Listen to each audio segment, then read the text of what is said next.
Police, Chhatra League, যে লীগই হোক, যে মেরেছে তাদেরকে সোজাসুজি জনগণের সামনে এনে ক্রস ফায়ার করতে হবে। আমি আগেই বলেছি আমি কোনো দলের না, আমি নিরপেক্ষ। আমি একজন ছাত্র। আমাকে শিল্পীর জায়গায় বলতে চাইলে বলতেও পারেন, কারণ আমি যে কোনো না কোনোভাবে দেশের সেবাই করব ভবিষ্যতে।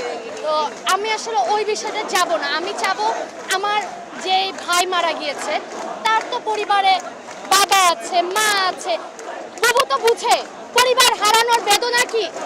বাবু কি তাদের জায়গাটা বুঝতে পারতেছে যে তাদের ছেলে নাই এই মুহূর্তে, তাদের ছেলে নাই এই মুহূর্তে। কে মেরেছে? পুরো বাংলাদেশ দেখেছে পুলিশ মেরেছে তাকে।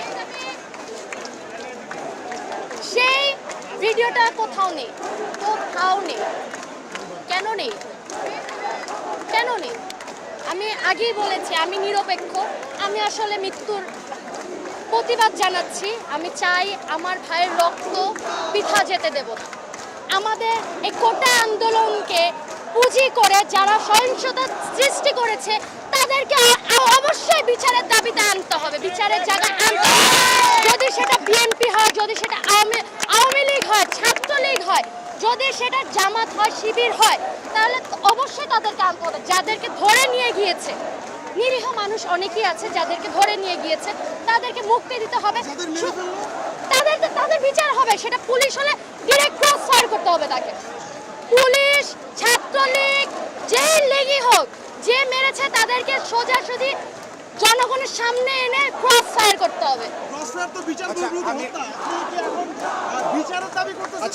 আমি একটু বলতে পারি অবশ্যই বিচার। আমরা তো বিচার চাই, আমরা তো বিচার চাই। আমরা ওদের মৃত্যু চাই। কারণ আমার আবু সাইদ ভাই, মীর ভাই, রাফি ভাই, রাতুল ভাই পরিবারের যে কষ্টটা তারা পেয়েছে সেই একই কষ্ট তাদের পরিবারকেও আমি দেব।